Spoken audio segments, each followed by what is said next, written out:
Hi guys, Sev here.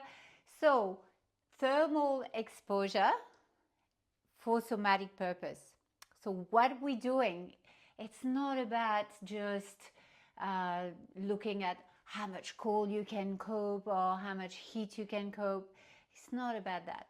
It's all about that nervous system regulation. So if we look at the heat, as you working so that in that infrared room, doing some movement, different type of movement, your heart rate will increase a little bit faster. And the goal in those practice, obviously you're moving through, there's a movement side feeling the body, but as well, because of the infrared heated, the heart rate, you will really heat from the inside.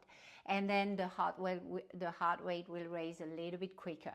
Now the goal in those sessions is be able to understand the heart rate, right? Really feel your heart rate really deeply, and then use and change your breath accordingly. So you can keep that nice lower heart rate, so keep steady through your breathing. You can actually control that heart rate, monitor that heart rate, and then always be in a place of consciousness, always be in that conscious mind instead of going into that survival mode when you be erratic, and you actually slowly learning to control this. So long exhalation will take you to lower your heart rate and constantly navigate through the practice.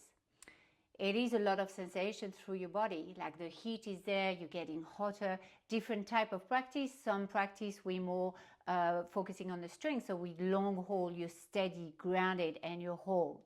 And you feel the muscle, you feel that heat, the heart rate.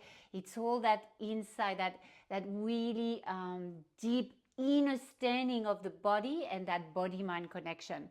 And understand and really going back into our main principle, which this one is the principle of command. You are in command. You can stay in command all the time through your breath.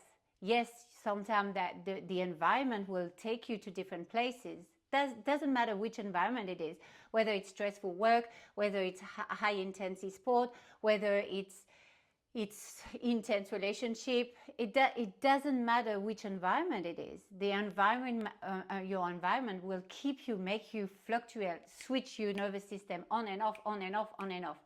But you, through mind body somatic coaching practice, through those sessions, you will learn to actually respond to those environments, respond to those different stressors.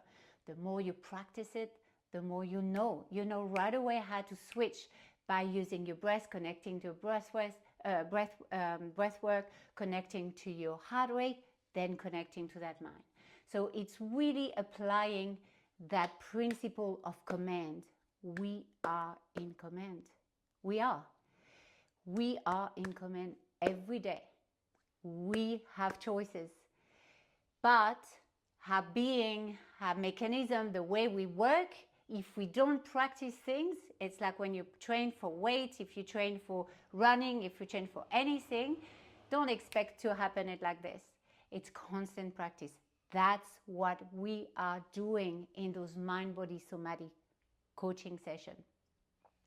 This is more than just movement. This is more than just breath work. It's the combination, it's the understanding of the being, it's the nervous system regulation through the heat. Now with the cold plunge, it's the same thing. So with the cold plunge, we work with more the restoration side of that more yin side, but it's exactly the same. In a cold plunge, as a somatic coach, what I'm looking at is not how long you can stay in a bath. Nah. Actually, my first thing that I'm looking at when I have a student or client and guide them through the bath is that first initial response as you plunging into the plunge. This is the most important indicator for me, and this is the one that you need to control as much as you can.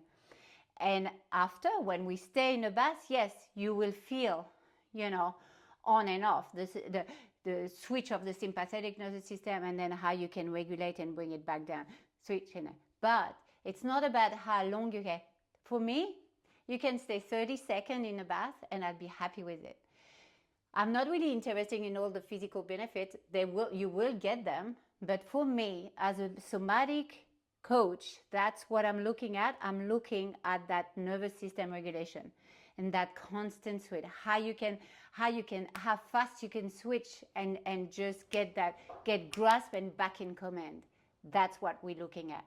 So if you want to get stronger, and I'm not talking just for sport or for this, definitely will take you there, but as well anything stronger at life. It's life skill. If you can just switch back and forth like this, you laughing, you really laughing. So that's what I want to work with you, and that's what we're doing at Drape Recovery. So don't wait any longer. Come and just check it out. Just come and practice. And yes, it will take you out of your comfort zone. I'm not saying it's going to be easy, but at the end of the day, you need to know what you want. If you want real transformation, or if you want just fluff, just to move a little bit and that's it. That's your choice. Hope to see you soon. Lots of love.